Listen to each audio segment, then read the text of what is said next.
Salut tout le monde, aujourd'hui je vais aborder un sujet très personnel et difficile.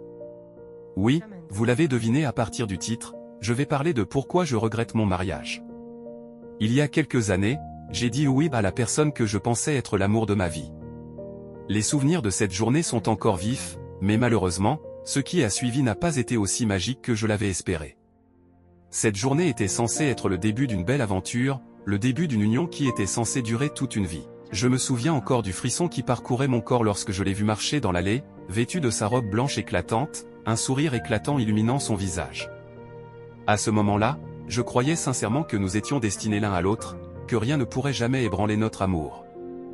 Les premiers mois après notre mariage étaient empreints de cette euphorie caractéristique des jeunes mariés. Nous étions sur un petit nuage, savourant chaque instant ensemble, planifiant notre avenir avec optimisme et enthousiasme. Mais avec le temps, les premières fissures ont commencé à apparaître. Les petites disputes insignifiantes se sont transformées en querelles de plus en plus fréquentes.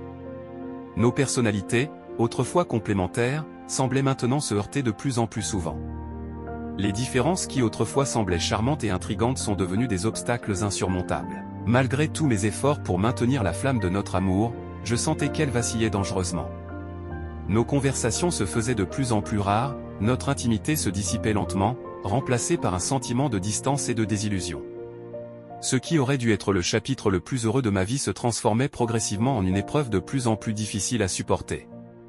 Je me suis retrouvé à me demander ce qui avait mal tourné, où nous avions perdu le fil de notre histoire d'amour. Les doutes et les regrets ont commencé à s'installer, comme une ombre menaçante planant sur nos vies autrefois lumineuses. Et c'est dans ces moments de solitude et de remise en question que j'ai commencé à réaliser que peut-être, juste peut-être, j'avais fait une erreur en disant oui devant l'autel. Au fil du temps, j'ai commencé à remarquer des signes qui auraient dû me mettre en garde. Des petits désaccords qui se sont transformés en disputes constantes, des aspirations et des objectifs de vie qui divergeaient. Mais je pensais que l'amour pouvait tout surmonter.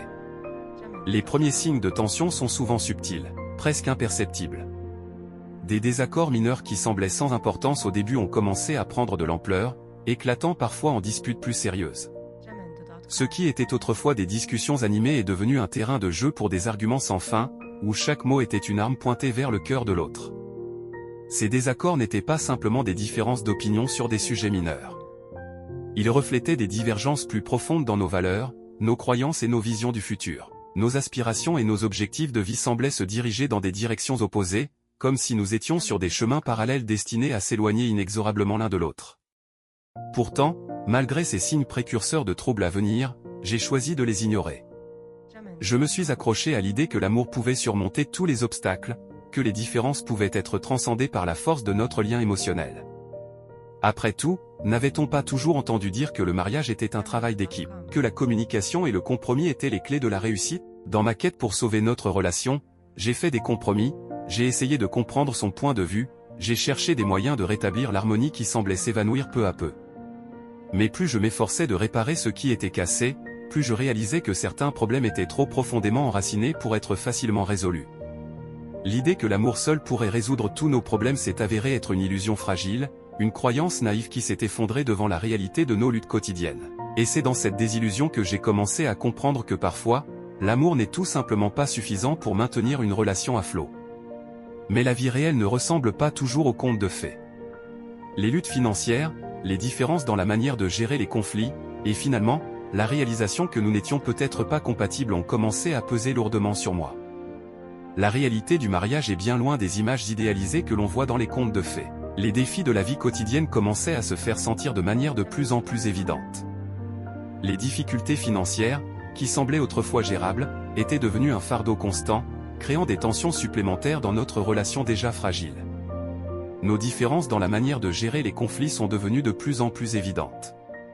Alors que j'étais enclin à chercher le compromis et à privilégier la communication ouverte, mon partenaire avait une approche plus conflictuelle, souvent préférant éviter les confrontations directes. Ces différences dans notre style de gestion des conflits ont créé des frictions supplémentaires, transformant même les désaccords les plus mineurs en source de stress et de ressentiment. Et puis, il y a eu cette réalisation douloureuse, peut-être que nous n'étions tout simplement pas compatibles. Malgré nos efforts pour sauver notre mariage, nous semblions être des étrangers cohabitant sous le même toit, nos chemins de vie divergeant de plus en plus chaque jour. Les passions qui nous avaient autrefois unis semblaient s'estomper, remplacées par une indifférence de plus en plus palpable. C'est à ce moment-là que la réalité brutale a commencé à s'imposer à moi. Malgré tout l'amour que nous avions partagé, parfois l'amour seul ne peut pas surmonter les différences fondamentales qui nous séparent. Accepter cette vérité était déchirant, mais c'était aussi le premier pas vers la guérison et la résolution de la situation. Ce n'est jamais facile d'admettre ses erreurs, encore moins quand il s'agit de quelque chose d'aussi important que le mariage. Mais à un moment donné, j'ai dû faire face à la vérité. Je devais trouver le courage de reconnaître que j'étais malheureux et que rester dans cette relation n'était pas sain pour moi. Admettre ses erreurs est souvent l'une des tâches les plus difficiles que l'on puisse accomplir dans la vie, surtout lorsqu'il s'agit de reconnaître des erreurs dans une décision aussi importante que le mariage. Pendant longtemps, j'ai tenté de rationaliser mes sentiments de mécontentement, de les enterrer sous des couches d'optimisme et de déni. Pourtant, à un moment donné, la vérité a finalement éclaté comme un éclair dans l'obscurité. J'ai réalisé que je n'étais pas heureux, que le poids de notre mariage malheureux pesait lourdement sur mes épaules et commençait à affecter tous les aspects de ma vie.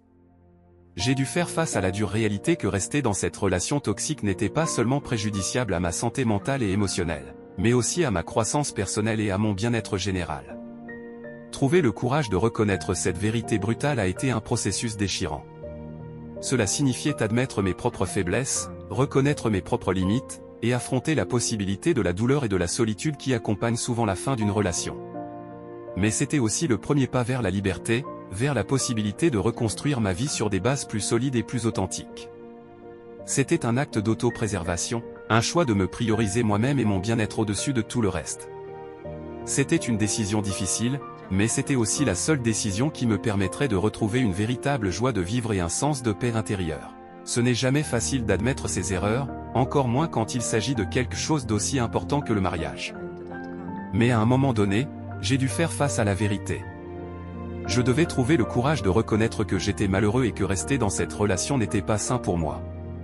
Admettre ses erreurs dans une situation aussi cruciale que le mariage peut être extrêmement difficile.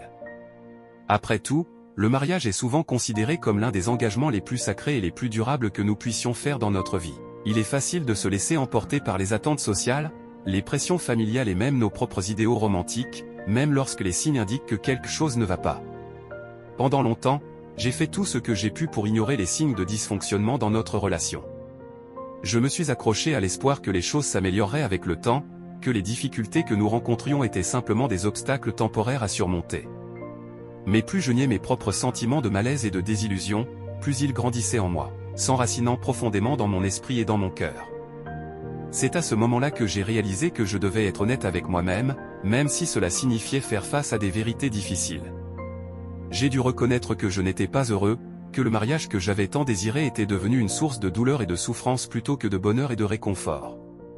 J'ai dû accepter que rester dans cette relation n'était pas seulement néfaste pour moi, mais aussi pour mon partenaire, car notre malaise se répercutait sur tous les aspects de notre vie quotidienne.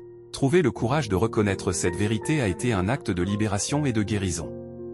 C'était une décision que j'ai prise non seulement pour moi-même, mais aussi pour le bien-être de tous ceux qui étaient impliqués dans notre mariage. C'était un pas vers l'authenticité et la responsabilité, un choix de prendre le contrôle de ma propre vie et de chercher le bonheur là où je savais qu'il pouvait être trouvé. Aujourd'hui, je partage mon histoire non pas pour chercher la pitié ou le jugement, mais dans l'espoir que quelqu'un là-bas qui traverse une situation similaire puisse trouver du réconfort et du courage dans mes mots. Parfois, dire « je regrette mon mariage » est le premier pas vers une vie plus authentique et épanouissante.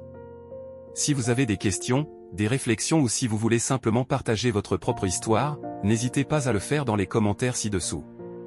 Et si vous avez apprécié cette vidéo ou si elle vous a aidé d'une manière ou d'une autre, n'oubliez pas de laisser un pouce levé et de vous abonner pour plus de contenu authentique et honnête. Merci de m'avoir écouté.